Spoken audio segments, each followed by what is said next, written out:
Hello, everyone. Welcome to the final event in the Center for the Humanities Monday night Fall 2020 lecture series on the theme of dirt, examining the material ecologies and symbolic currencies of soil, filth, waste, and contamination in order to reframe a range of contemporary environmental and cultural issues bearing on bodies and borders. I'm Natasha Korda, director of the center.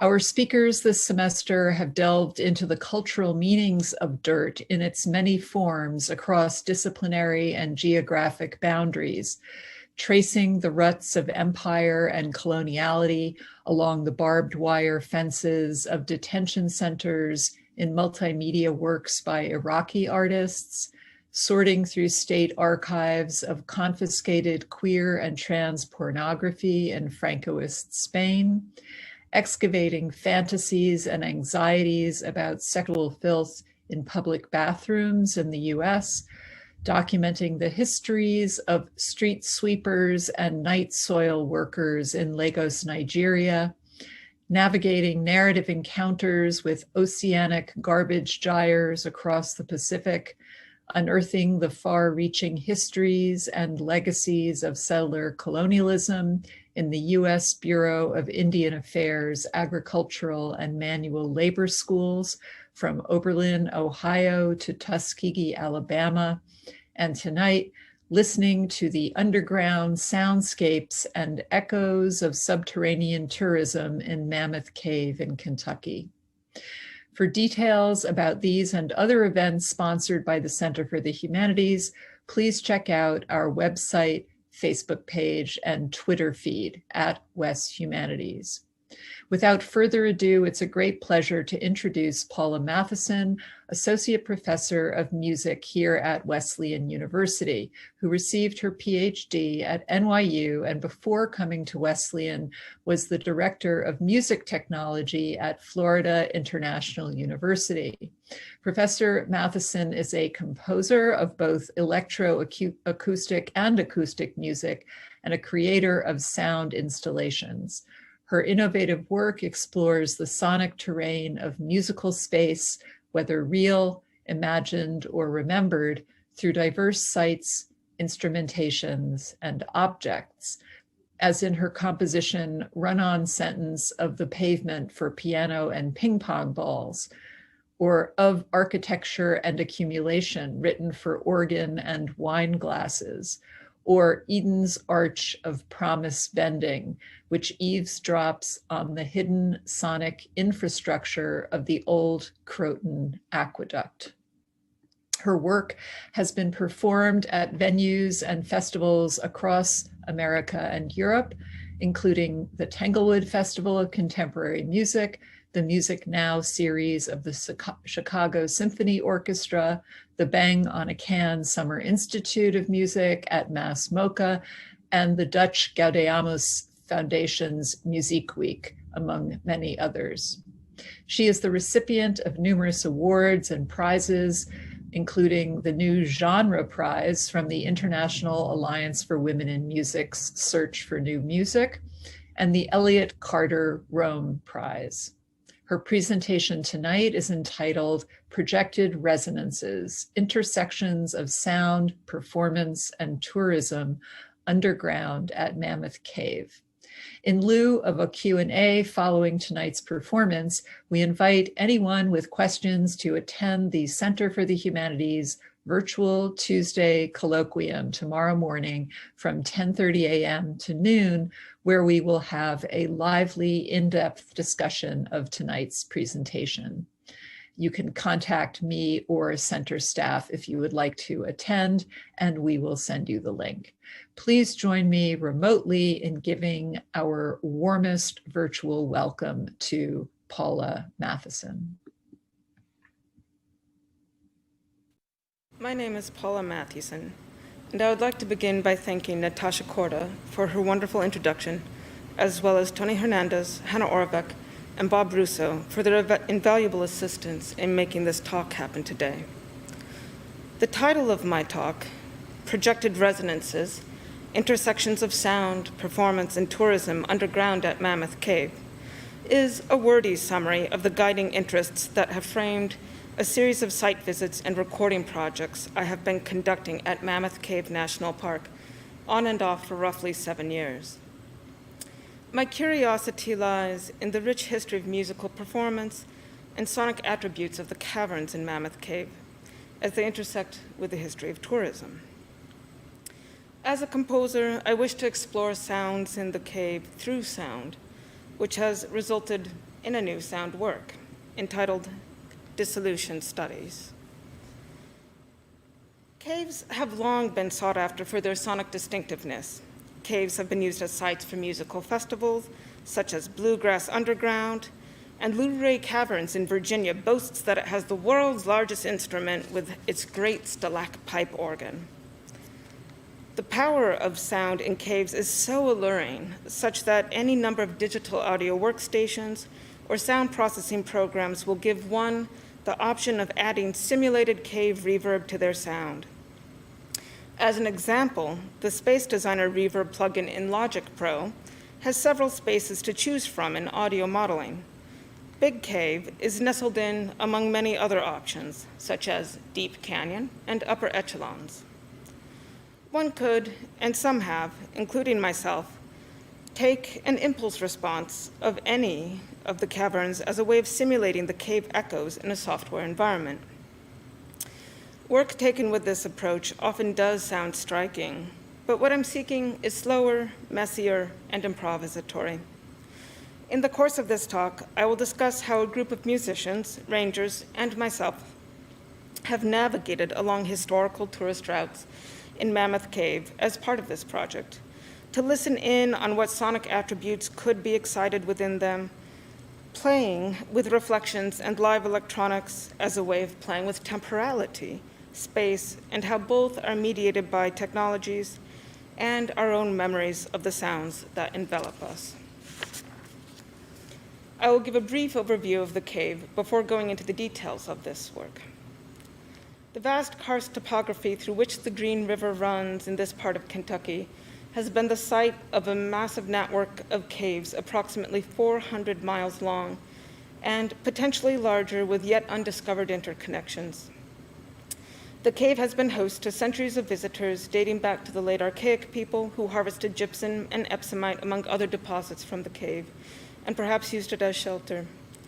Bodies of woodland people discovered in the cave form part of the legacy and propaganda for tourism within Mammoth Cave, being used to add to the sense of danger and intrigue the cave could offer. The area in which the cave now sits has been used by the Shawnee, Cherokee, among other American Indian tribes. The concept of ownership as it relates to Mammoth Cave first occurs in 1798, when it is claimed by Valentine Simons. The ownership of the cave changes a few more times, and each time it does, the cave becomes systematically mined for saltpeter. The people who worked in these mines under conditions of slavery would later become the first tour guides of the cave. Thus, the history of tourism in the cave is intertwined with the forced labor that was used to extract the saltpeter from the cave to be used in the manufacture of ammunition, most significantly in the War of 1812.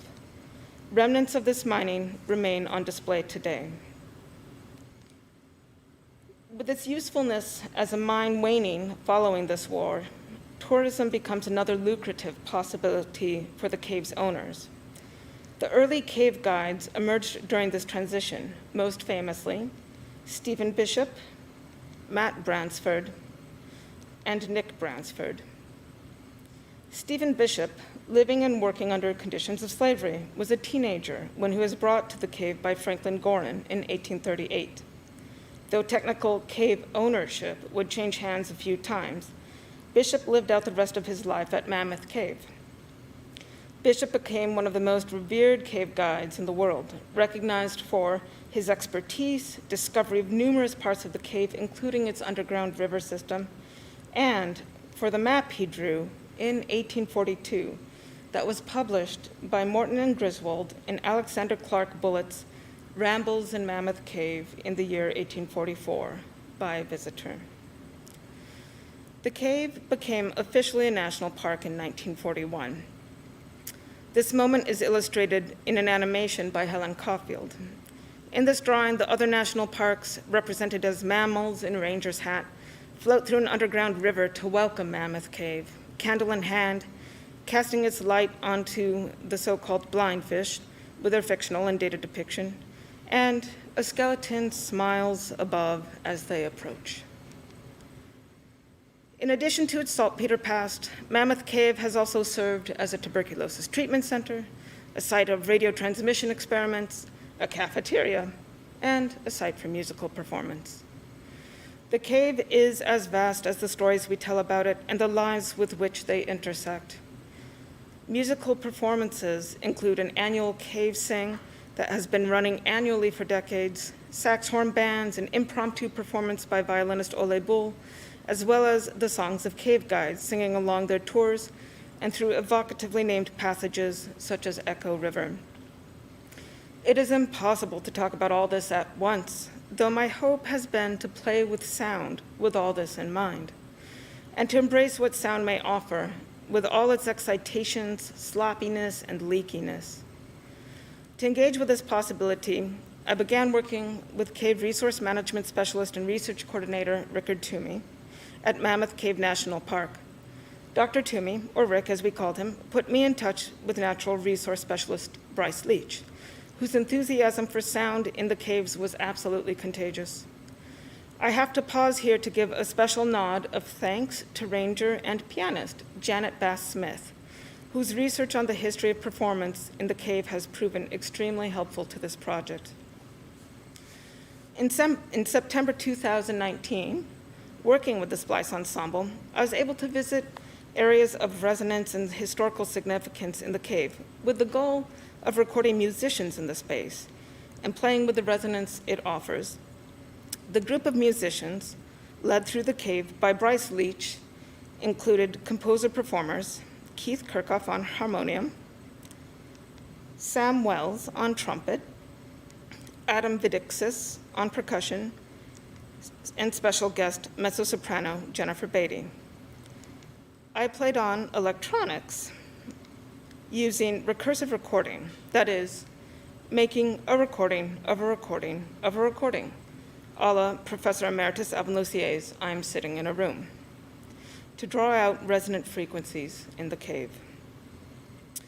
In an effort to adopt an animated spirit, all living people in this presentation are depicted as squirrels, thanks to the animating talents of Jennifer Beatty. The sonic results of these efforts form a composition without end, at least conventionally defined, which is presently entitled Dissolution Studies. Dissolution Studies is comprised of 7 separate audio tracks, each of different lengths, streaming on constant loop. These are accessible through the CFA website or by going to dissolutionstudies.com, which will direct you to the CFA website as well. If you were able to listen to these prior to the talk, that is wonderful. If not, no worries. Please feel free to listen after. I will be playing very brief excerpts of each of these tracks as part of this presentation. This form of audio presentation is not about representing any particular sound or space, but about listening across, if possible. These 7 spaces are roughly titled Air, Echo, Part 1, Darkness, Water, Echo, Part 2, Dirt, and Time. With that in mind, let's get started. For our 7 brief episodes, starts with Part 1, Air.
We begin at the end, where Echo Spring passes into the sunlit world.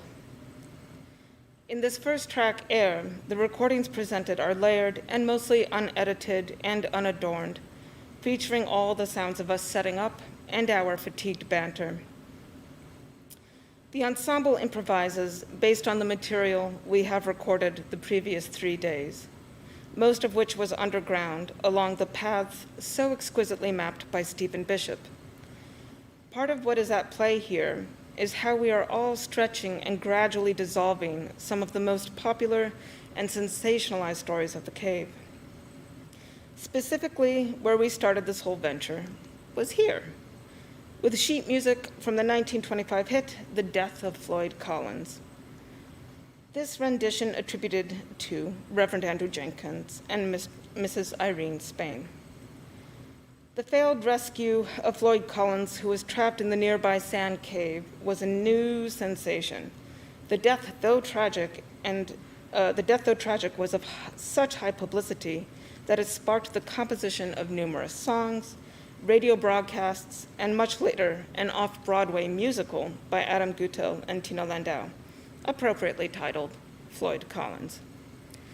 My curiosity here lies in the opportunities retelling this story presented. The publicity following Floyd Collins' death put this area on the map, so to speak, and assisted in Mammoth Cave's designation by Congress as a national park in 1926, prior to it being made officially so almost 15 years later.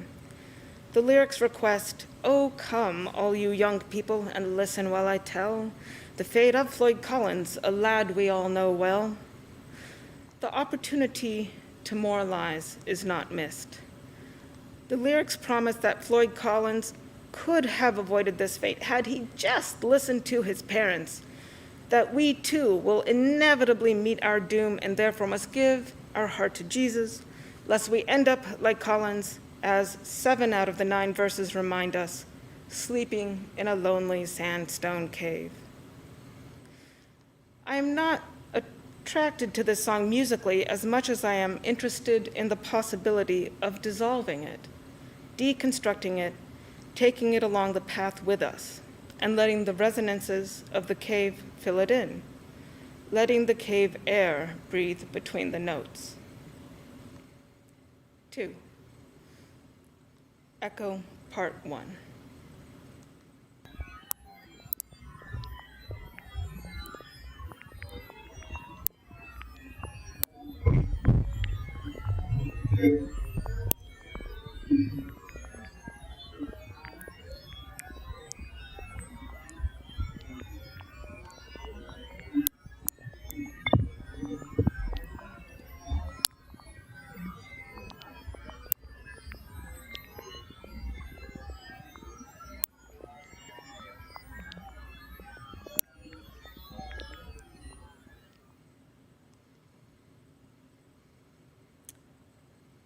Your computer is not broken.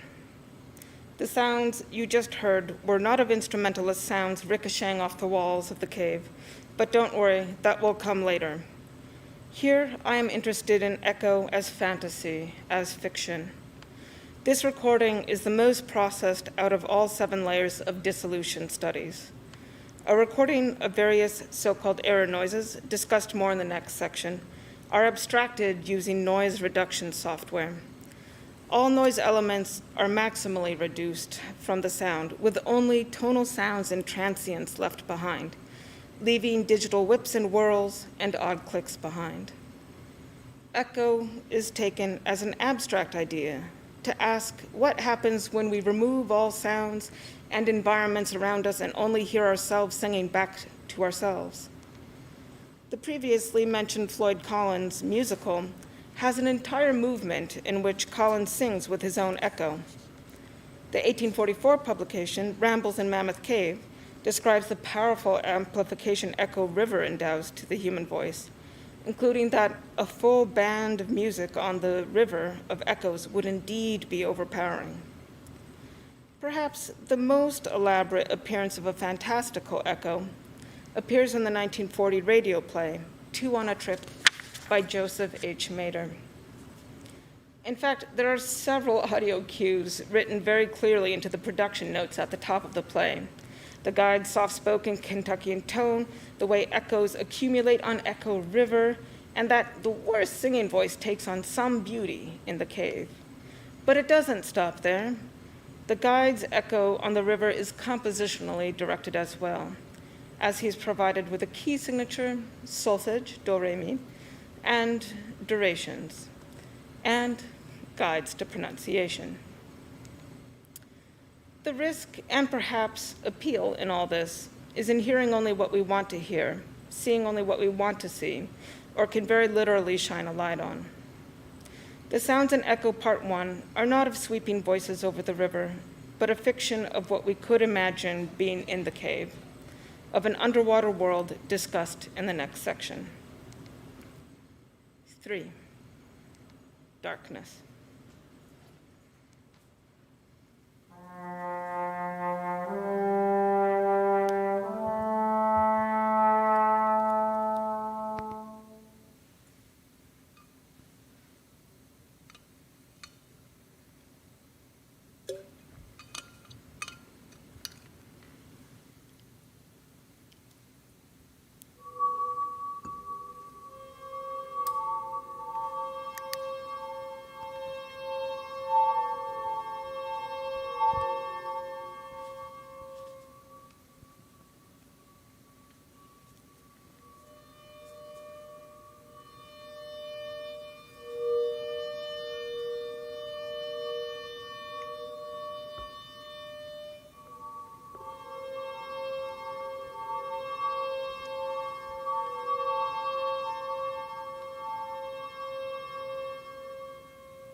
The clicks, pops, and alien sounds of the previous section, Echo Part 1, come from making a series of underwater recordings and trying to record this wonderful and endangered creature, the Kentucky cave shrimp.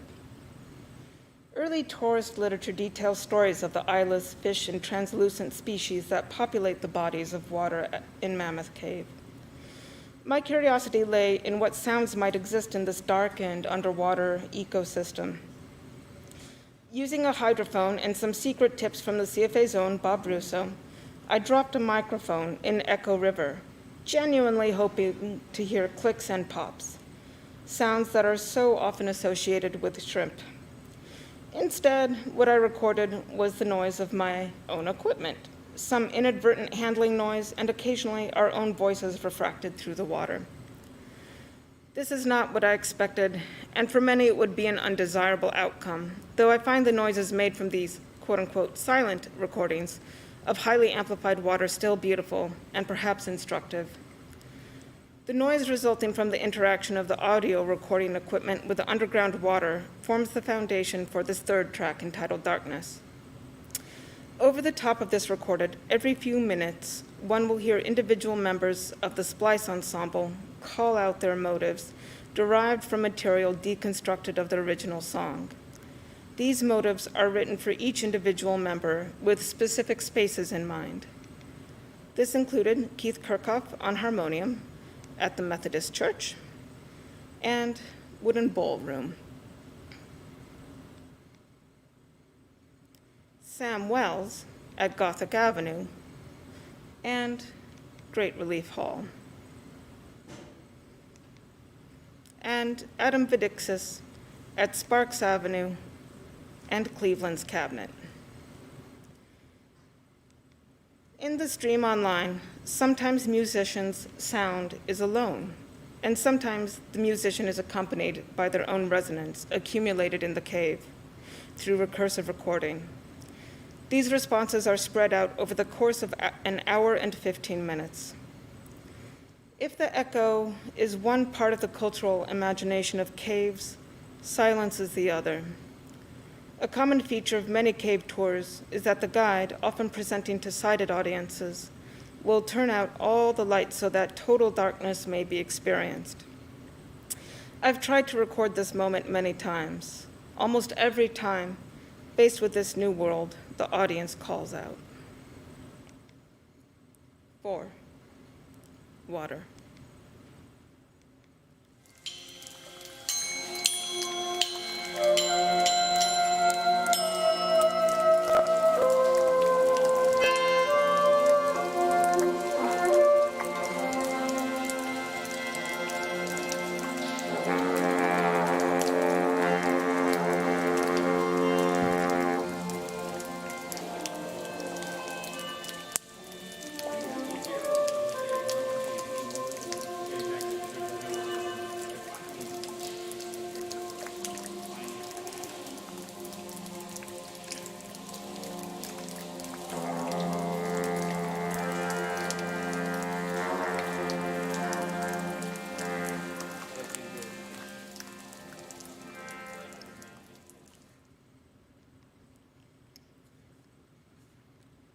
In our paths through the caves, areas with water provided some of the most rich and sonically intriguing areas for improvisation.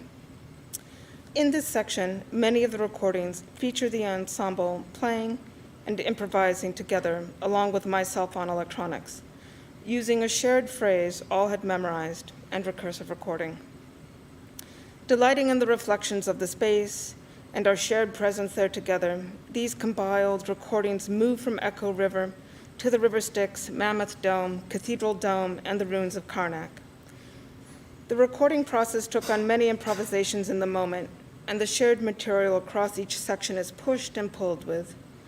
These recordings are largely unaltered and simply occur one after another. I want to pause here for a bit to talk about the actual processes we are using to make these recordings and how we as musicians are interacting. At each of the targeted locations, Sam, Keith, Adam, Bryce, and I examined where we could set up an intriguing configuration between musician with instrument, microphone, and speaker playback. This took some experimentation and often led to unconventional microphone placements.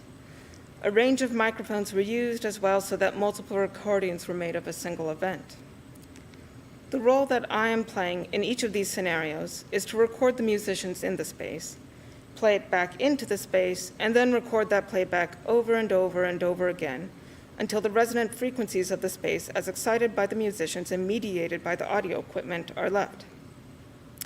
This is the process that pays direct homage to Alvin Lucier's 1969 work, I'm Sitting in a Room, created using 2 tape recorders, a microphone, an amplifier, and a loudspeaker.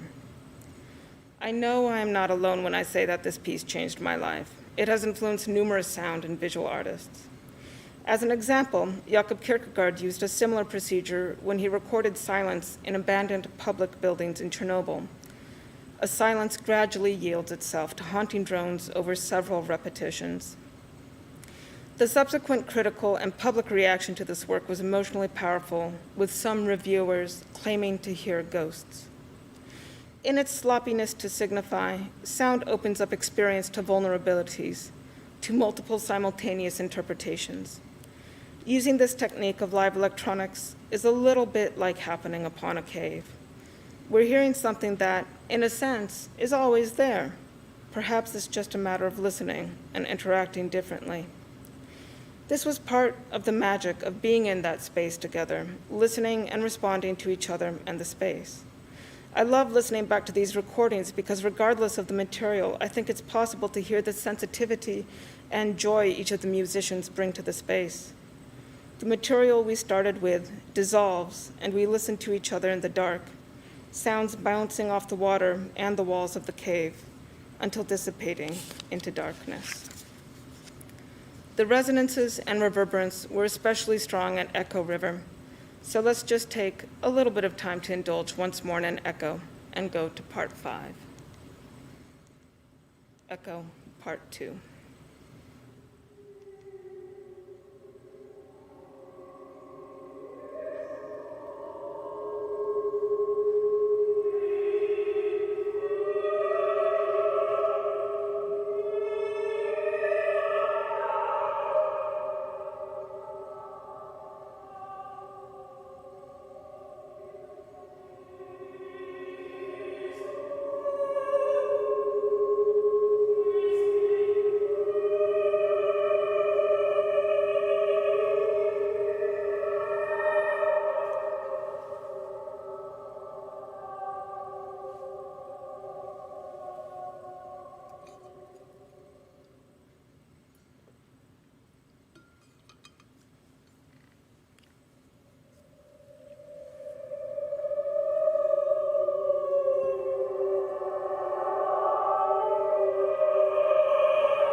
If you wanted sweeping operatic voices bouncing through the cave, now is your chance for that need to be met, and yes, it does sound awesome.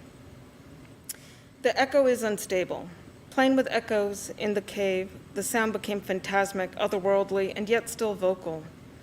Brandon LaBelle's writing about the echo in Acoustic Territories is especially beautiful, in that the echo explodes the vectors of time, cutting across them to form new possibilities. Moreover, the invisibility and physicality of sound in such a darkened space takes on additional power, sometimes filled with contradictions. As LaBelle notes in Sonic Agency, sound, in moving away from a source to circulate and propagate through environments and through matters and bodies, is deeply linked to expressions of migration and transience. Listening, I would suggest, is often a listening after something or someone. It follows behind the sound that is already moving elsewhere. I may hear something, but it is never only me. Rather, it travels, it migrates. It always leaves one in wait. This desire has led to one of the repeated fictions of Mammoth Cave. That famed soprano, Jenny Lind, the Swedish Nightingale, performed in the cave. Mezzo-soprano Jennifer Beatty selected a section from Bellini's Somnambula, which would have been associated with Lind, and sang this short segment into the cave. In her research on musical performance in Mammoth Cave, Janet Bass Smith reasons that this story of Lind performing in the cave is likely a myth, and that she likely never performed there. But why would this story get repeated over and over again? Lind's fame would have helped spread intrigue about the cave, but is there something more to what this excites in the imagination? And perhaps, whose imagination is this myth being directed at? Jennifer Lynn Stover's essay on Jenny Lind in performing the sonnet Colorlined in the Antebellum North from her book, The Sonnet Colorlined, is especially important for contextualizing the cultural reception of Lind.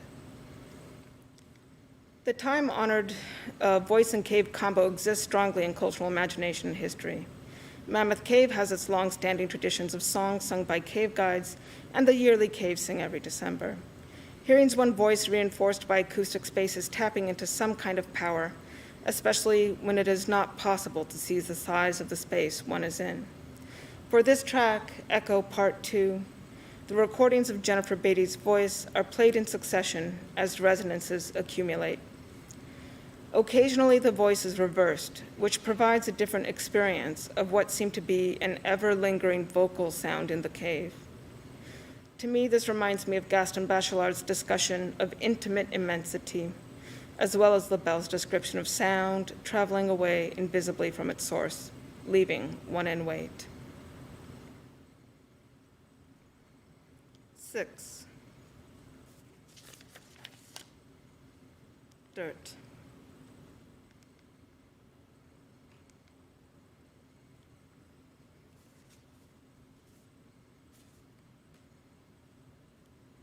Dirt is an improvisation.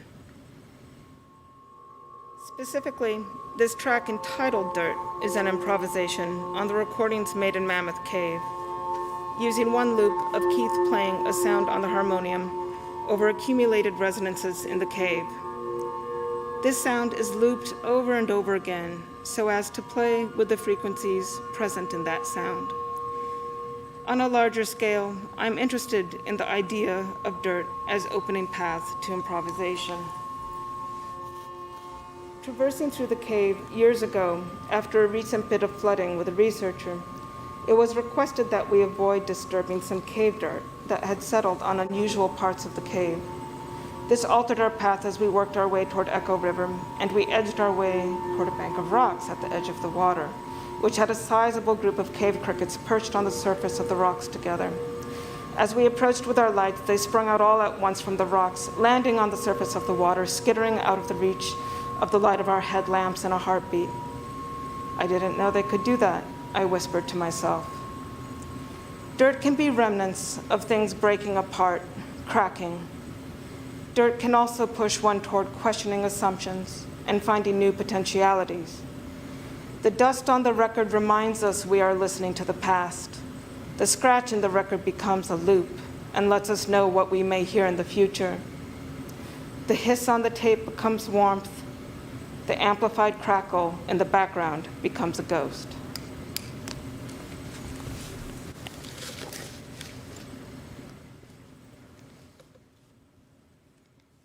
7. Time.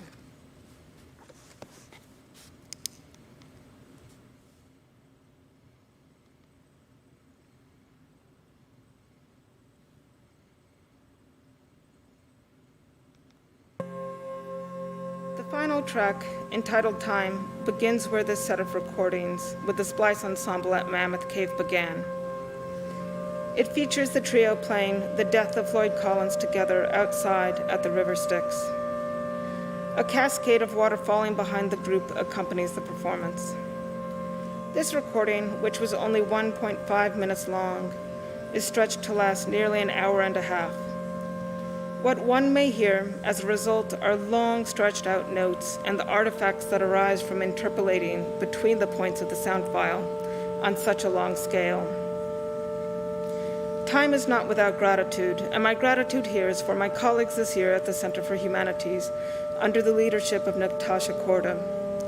In addition to the fellows, participants, and staff of the Center for Humanities, this work has many hands on it. The SPLICE Ensemble, the National Park Service, Wesleyan Music Department, and the Center for the Arts, and the archive and shared knowledge passed down of previous cave guides, rangers, and artists, not to mention the numerous friends and family who have helped me in finding ways to think and talk about this project, many of whom have often helped me carry equipment at some point in the process. This project began with a curiosity about space, and as it has evolved, has become about experiencing time differently and letting it unfurl very, very slowly. At this point in the work, I'm more desirous of relationships rather than any specific fixed piece. With that in mind, I thank all of you for your time and for listening.